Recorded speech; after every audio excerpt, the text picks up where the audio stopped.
Hello everyone, welcome to Stray Shortcuts. Here study becomes easier. ਤਾਂ ਆਪਾਂ ਲੈ ਕੇ ਆਏ ਹਾਂ ਜੀ ਤੁਹਾਡੇ ਲਈ ਜਨਰਲ ਇੰਗਲਿਸ਼ ਗ੍ਰਾਮਰ ਦਾ ਫਸਟ ਲੈਕਚਰ ਜਿਹਦੇ ਵਿੱਚ ਆਪਾਂ ਕਰਾਂਗੇ ਸੈਂਟੈਂਸ ਐਂਡ ਸਟਰਕਚਰ ਆਫ ਸੈਂਟੈਂਸਿਸ ਬਾਰੇ। ਜਿਹੜੀ ਆਪਾਂ ਇਹ ਸੀਰੀਜ਼ ਸ਼ੁਰੂ ਕੀਤੀ ਹੈ ਜਨਰਲ ਇੰਗਲਿਸ਼ ਗ੍ਰਾਮਰ ਦੀ, ਇਹ ਸੀਰੀਜ਼ ਜਿਹਦੇ ਵਿੱਚ ਇੰਗਲਿਸ਼ ਗ੍ਰਾਮਰ ਦੀ ਬੇਸਿਕਸ ਤੋਂ ਲੈ ਕੇ ਆਪਾਂ ਐਡਵਾਂਸ ਇੰਗਲਿਸ਼ ਗ੍ਰਾਮਰ ਤੱਕ ਸਾਰੀਆਂ ਹੀ ਗ੍ਰਾਮਰ ਨੂੰ ਡੇ ਬਾਏ ਡੇ ਜਿਹੜਾ ਸਮਝਾਂਗੇ, ਜਿਹਦੇ ਵਿੱਚ ਆਪਾਂ ਆਪਣਾ ਫਸਟ ਲੈਕਚਰ ਆਪਾਂ ਲੈ ਕੇ ਆਏ ਹਾਂ ਸੈਂਟੈਂਸਿਸ ਬਾਰੇ ਆਪਾਂ ਸਮਝਾਂਗੇ।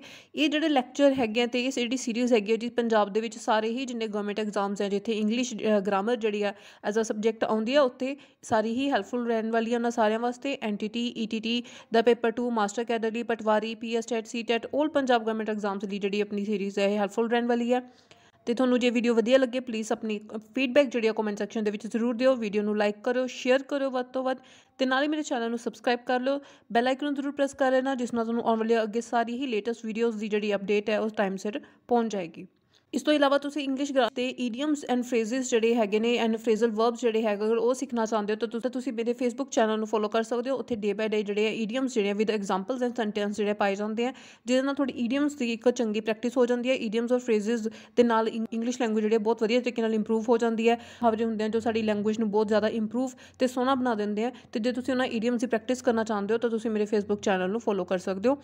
ਤਾਂ ਚਲੋ ਸ਼ੁਰੂ ਕਰਦੇ ਹਾਂ ਜੀ ਇੰਗਲਿਸ਼ ਗ੍ਰਾਮਰ ਦਾ ਆਪਣਾ ਫਸਟ ਲੈਕਚਰ ਸੈਂਟੈਂਸਿਸ ਬਾਰੇ। ਜੀ ਤਾਂ ਆਪਾਂ ਸ਼ੁਰੂ ਕਰਨ ਲੱਗੇ ਆਪਣਾ ਫਸਟ ਲੈਕਚਰ, ਜਿਹਦੇ ਵਿੱਚ ਆਪਾਂ ਸਭ ਤੋਂ ਪਹਿਲਾਂ ਆਪਣਾ ਜਿਹੜਾ ਹੈ ਆਪਣਾ ਪਾਰਟ ਜਿਹੜਾ ਹੈ ਉਹ ਆਪਾਂ ਪੜ੍ਹਨ ਲੱਗੇ ਹਾਂ ਜੀ ਸੈਂਟੈਂਸਿਸ। ਸਭ ਤੋਂ ਪਹਿਲਾਂ ਆਪਾਂ ਸਮਝਾਂਗੇ ਸੈਂਟੈਂਸ ਬਾਰੇ, ਤੇ ਸੈਂਟੈਂਸ ਬਾਰੇ ਸਮਝਦੇ ਹੋਏ ਆਪਾਂ ਪੂਰੀ ਇੰਗਲਿਸ਼ ਗ੍ਰਾਮਰ ਨੂੰ ਜਿਹੜਾ ਅੱਗੇ ਆਉਣ ਵਾਲੇ ਲੈਕਚਰਸ ਦੇ ਵਿੱਚ ਕਵਰ ਕਰਾਂਗੇ। ਤਾਂ ਸੈਂਟੈਂਸ ਜਿਸ ਨੂੰ ਆਪਾਂ ਹਿੰਦੀ ਦੇ ਵਿੱਚ ਅਗਰ ਆਪਾਂ ਲਿਖੀਏ ਤਾਂ ਆਪਾਂ ਕਹਿੰਦੇ ਹਾਂ ਇਸ ਨੂੰ ਵਾਕਿਆ, ਪੰਜਾਬੀ 'ਚ ਕਹਿ ਲਈਏ ਤਾਂ ਵਾਕ। ਸਭ ਤੋਂ ਪਹਿਲਾਂ ਆਪਾਂ ਵਾਕ ਬਾਰੇ ਪੜ੍ਹਦੇ ਹਾਂ, ਯਾਨੀ ਕਿ ਸੈਂਟੈਂਸ ਬਾਰੇ ਪੜ੍ਹਦੇ ਹਾਂ ਕਿ ਸੈਂਟੈਂਸ ਕੀ ਹੁੰਦਾ ਹੈ।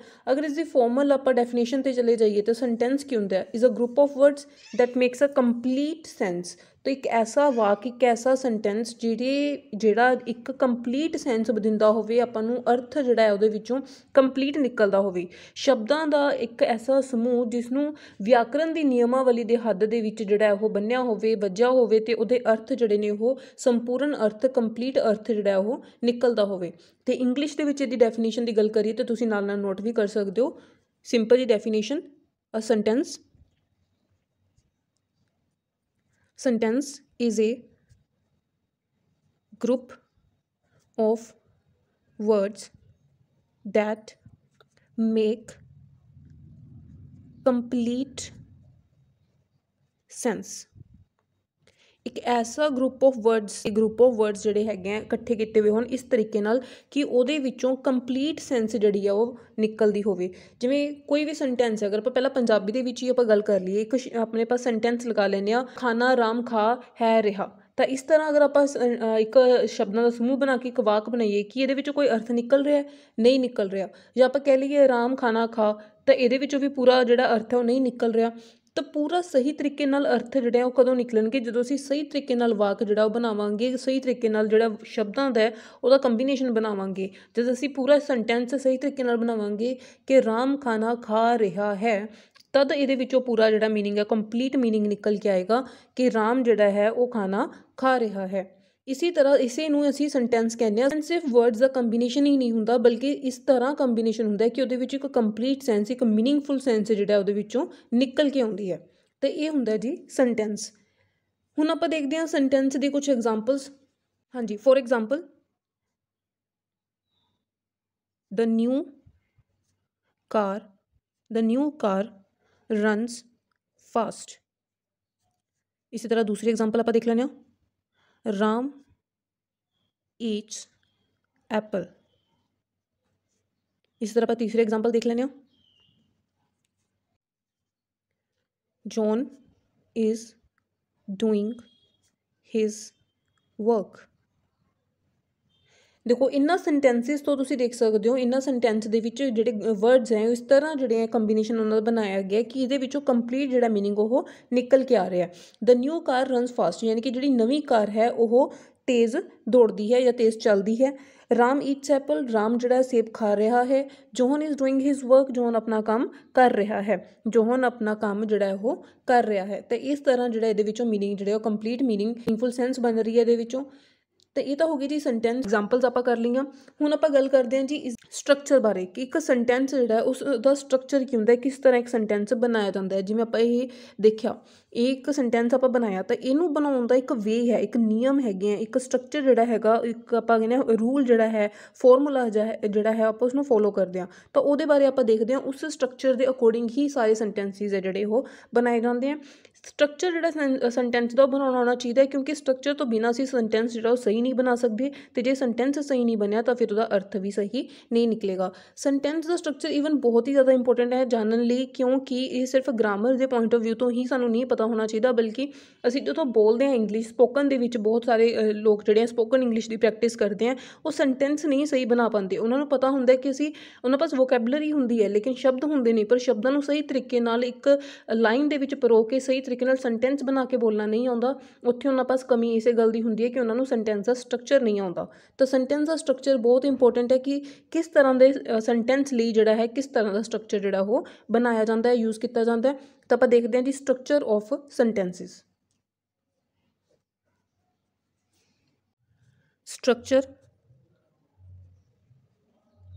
Structure of ਸੈਂਟੈਂਸਿਸ।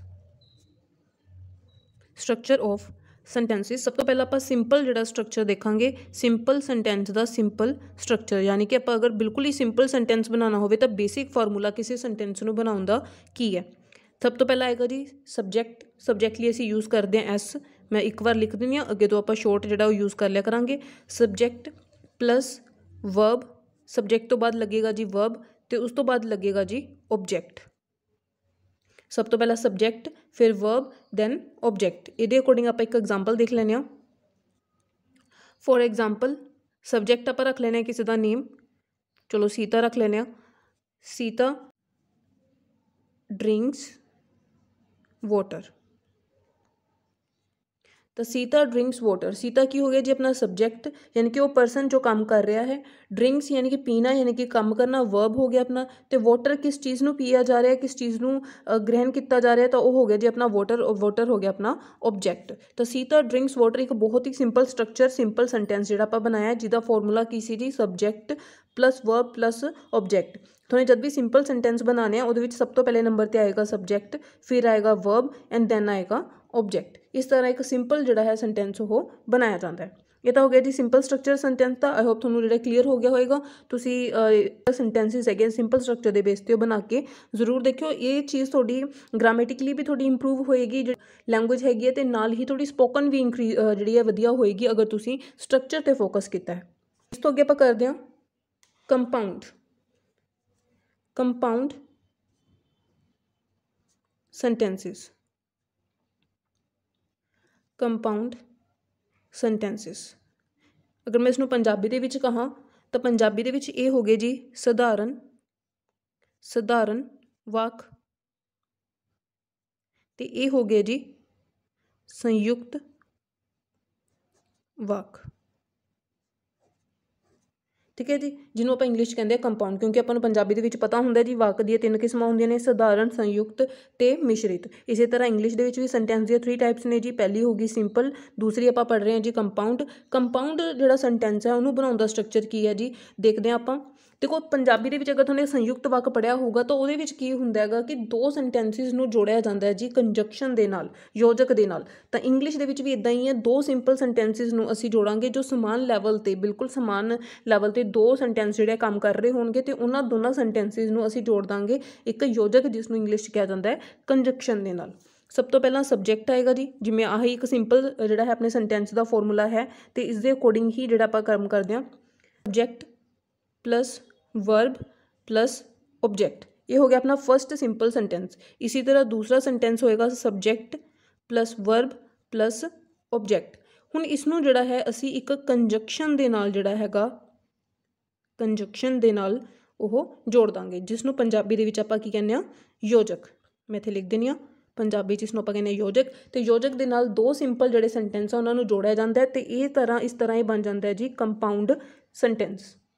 ਹਾਂਜੀ, ਇਹਦੀ ਆਪਾਂ ਇੱਕ ਐਗਜ਼ਾਮਪਲ ਵੀ ਦੇਖ ਲੈਂਦੇ ਹਾਂ, ਇੱਕ ਐਗਜ਼ਾਮਪਲ ਦੇ ਥਰੂ ਇਸ ਨੂੰ ਸਮਝਦੇ ਹਾਂ। ਫੋਰ ਐਗਜ਼ਾਮਪਲ ਪਹਿਲਾਂ ਆਪਾਂ ਆਪਣਾ ਇੱਕ ਸਿੰਪਲ ਸੈਂਟੈਂਸ ਬਣਾਉਂਦੇ ਹਾਂ ਇੱਧਰ। For example Ram plays cricket, Ram pledge cricket. इसी तरह सेम लैवल ते आप एक सेंटेंस बनावांगे सिंपल, किहड़ा बनावांगे जी, सीता ड्रिंक्स वाटर। हुण इन्हां दोनों सेंटेंस नूं असीं एक कंजंक्शन दे नाल जोड़ना, एक योजक दे नाल जोड़ना है। हाँ जी, तो अपने कोल सेंटेंस है राम प्लेज क्रिकेट, तो दूसरा सेंटेंस अपने कोल हैगा जी सीता ड्रिंक्स वाटर। हुण इन्हां दो सेंटेंसिस नूं असीं कंजंक्शन दे नाल जोड़ दांगे, ते इत्थे कंजंक्शन आपां यूज़ कर लैने आ जी एंड कंजंक्शन आप इत्थे यूज़ कर लेने। तो सेंटेंस की बन गया जी अपना, Ram pledge cricket and Sita drinks water. Ram pledge cricket and Sita drinks water. तो हुण देखो ये जिहड़ा पूरा उरे तो उरे तक जिहड़ा सेंटेंस है राम तो लेके वाटर तक, ये इकट्ठा सेंटेंस जिहड़ा बन गया साडा, ये बन गया जी कंपाउंड सेंटेंस। तो इहदा जिहड़ा स्ट्रक्चर की हो गया, दो सिंपल सेंटेंसिस नूं एक कंजंक्शन दे नाल जोड़िया जांदा है, तो उसनूं असीं कहने आ कंपाउंड सेंटेंस, जिसनूं असीं पंजाबी दे विच कह दिंदे आ संयुक्त वाक।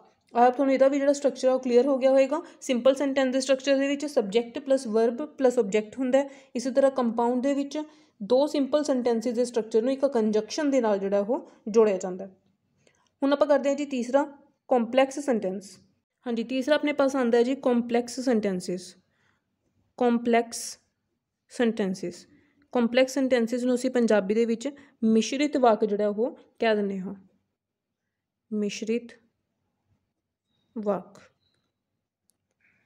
कॉम्पलैक्स सेंटेंस का स्ट्रक्चर जिहड़ा ओह किद्दां हुंदा है जी, हाँ जी, इस दे विच की हुंदा है कि दो वाक जिहड़े आपस दे विच जोड़े जांदे हैं जी, उहदे विच एक वाक जिहड़ा है वो अपने अर्थ की स्पष्टता दे वास्ते दूसरे वाक दे उत्ते डिपेंड करदा है। तो इहदे विच की हुंदा है, एक वाक का जिहड़ा अर्थ हुंदा है वो दूजे वाक ते डिपेंड करदा है। फॉर एग्जाम्पल जिवें आपां इत्थे लगा लईए कि राम दे आउण ते जिहड़ा है राम दे आउण ते सीता चली जाएगी।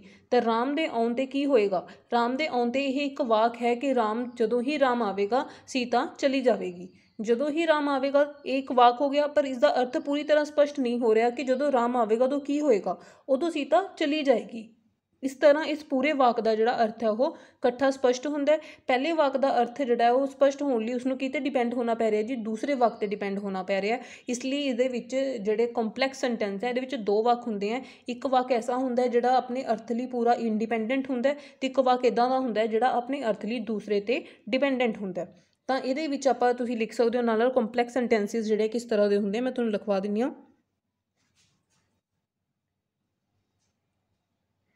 one sentence depends on other sentence किस चीज़ ਦੀ, to convey its meaning, तो अपने मीनिंग नूं कन्वे करन लई एक सेंटेंस दूसरे सेंटेंस दे उत्ते डिपेंडेंट हुंदा है। फॉर एग्जाम्पल हाँ जी, आपां देखगे इहदे विच एक सेंटेंस, when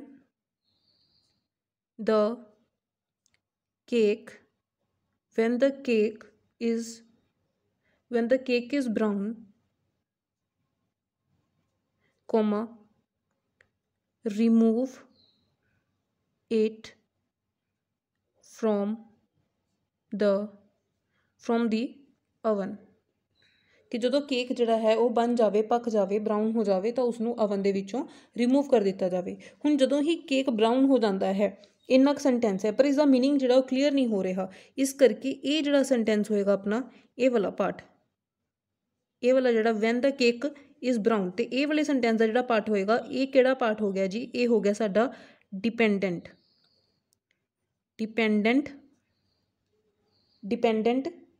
क्लोज। इसनूं कहा जाता है जी डिपेंडेंट क्लोज। बाकी क्लोज की आप डिटेल दे विच आउण वाली सारी लैक्चर्स दे विच डिटेल दे विच करांगे। फिलहाल मैं तुहानूं जो दस रही हूँ तुसीं लिख लो। ये हो गया जी डिपेंडेंट क्लोज, क्योंकि इसका मीनिंग जो है वो नीचे वाले सेंटेंस से डिपेंड करता है। हुण remove it from the oven, ये जिहड़ा हो गया जी, इसका अर्थ जिहड़ा है वो साफ स्पष्ट हो रहा है कि ओवन दे विचों रिमूव कर दिता जाए। इसलिए इसनूं असीं कहांगे जी इंडिपेंडेंट, स्वतंत्र, इंडिपेंडेंट क्लोज। तो when the cake is brown is dependent and remove it from the oven is independent. Clear? ਤਾਂ ਇੱਥੋਂ ਆਪਾਂ ਲੈ ਸਕਦੇ ਹਾਂ ਕਿ ਕੰਪਲੈਕਸ ਸੈਂਟੈਂਸਿਸ ਦੇ ਵਿੱਚ ਦੋ ਜਿਹੜੇ ਹੈਗੇ ਆ ਉਹ ਪਾਰਟਸ ਹੁੰਦੇ ਨੇ। ਤੁਸੀਂ ਇੱਥੇ ਨਾਲ ਨੋਟਸ ਬਣਾ ਲਓ। ਦੋ ਇਸ ਦੇ ਵਿੱਚ ਪਾਰਟ ਹੁੰਦੇ ਆ। ਪਹਿਲਾ ਪਾਰਟ ਹੋ ਗਿਆ ਜੀ ਡਿਪੈਂਡੈਂਟ ਕਲੋਜ਼ ਦਾ। ਇਸ ਦੇ ਵਿੱਚ ਇੱਕ ਡਿਪੈਂਡੈਂਟ ਕਲੋਜ਼ ਹੁੰਦਾ ਤੇ ਦੂਸਰਾ ਜਿਹੜਾ ਹੈਗਾ ਜੀ ਉਹ ਇੰਡੀਪੈਂਡੈਂਟ ਕਲੋਜ਼ ਹੁੰਦਾ। ਦੂਸਰਾ ਇੰਡੀਪੈਂਡੈਂਟ ਕਲੋਜ਼ ਹੁੰਦਾ। ਠੀਕ, ਬਾਕੀ ਕਲੋਜ਼ ਕੀ ਹੁੰਦਾ ਡਿਟੇਲ ਦੇ ਵਿੱਚ ਤਾਂ ਆਪਾਂ ਕਰਾਂਗੇ ਜੀ ਕਲੋਜ਼ ਕੀ ਹੁੰਦਾ। ਬਾਕੀ ਮੈਂ ਤੁਹਾਨੂੰ ਦੱਸ ਦੇਵਾਂ ਇੱਥੇ ਸ਼ੋਰਟ ਦੇ ਵਿੱਚ ਕਿ ਕਲੋਜ਼ ਜਿਹੜਾ ਹੈ ਇੱਕ ਸੈਂਟੈਂਸ ਦੇ ਪਾਰਟ ਨੂੰ ਕਿਹਾ ਜਾਂਦਾ ਹੈ। ਸੈਂਟੈਂਸ ਦਾ ਪਾਰਟ ਹੀ ਹੁੰਦਾ ਹੈ ਕਲੋਜ਼। ਬਾਕੀ ਡਿਟੇਲ 'ਚ ਆਪਾਂ ਅੱਗੇ ਸਮਝਾਂਗੇ ਪ੍ਰੈਡੀਕੇਟ, ਸਬਜੈਕਟ ਪ੍ਰੈਡੀਕੇਟ, ਕਲੋਜ਼, ਫਰੇਜ਼ਸ ਸਭ ਕੁਝ ਸਮਝਾਂਗੇ ਜੀ। ਲੇਕਿਨ ਫਿਲਹਾਲ ਲਈ ਦੱਸ ਦੇਵਾਂ ਕਲੋਜ਼ ਜਿਹੜਾ ਸੈਂਟੈਂਸ ਦੇ ਪਾਰਟ ਨੂੰ ਹੀ ਕਿਹਾ ਜਾਂਦਾ ਹੈ। ਅਤੇ ਜਿਹੜਾ ਪਾਰਟ ਜਿਹੜਾ ਆਪਣੀ ਮੀਨਿੰਗ ਲਈ ਦੂਸਰੇ 'ਤੇ ਡਿਪੈਂਡ ਕਰਦਾ ਹੋਵੇ ਉਸਨੂੰ ਡਿਪੈਂਡੈਂਟ ਕਲੋਜ਼ ਕਹਿੰਦੇ ਆ। ਜਿਹੜਾ ਆਪਣਾ ਮੀਨਿੰਗ ਪੂਰੀ ਤਰ੍ਹਾਂ ਖੁਦ ਤੋਂ ਸਪਸ਼ਟ ਕਰਦਾ ਹੋਵੇ ਉਸਨੂੰ ਇੰਡੀਪੈਂਡੈਂਟ ਕਲੋਜ਼ ਕਹਿੰਦੇ ਆ। ਅਤੇ ਇਹਨਾਂ ਦੋਨਾਂ ਦੇ ਨਾਲ ਮਿਲ ਕੇ ਬਣੇ ਸੈਂਟੈਂਸ ਨੂੰ ਕੰਪਲੈਕਸ ਸੈਂਟੈਂਸ ਕਿਹਾ ਜਾਂਦਾ ਹੈ। ਠੀਕ, ਤੇ ਇਹ ਹੋ ਗਈ ਜੀ 3 ਟਾਈਪਸ, 3 ਸਟਰਕਚਰ ਆਫ ਸੈਂਟੈਂਸਿਸ। ਸਭ ਤੋਂ ਪਹਿਲਾਂ ਆਪਾਂ ਕੀਤਾ ਸਿੰਪਲ, ਦੈਨ ਆਪਾਂ ਕੀਤਾ ਕੰਪਾਊਂਡ ਐਂਡ ਤੀਸਰਾ ਆਪਾਂ ਕੀਤਾ ਕੰਪਲੈਕਸ।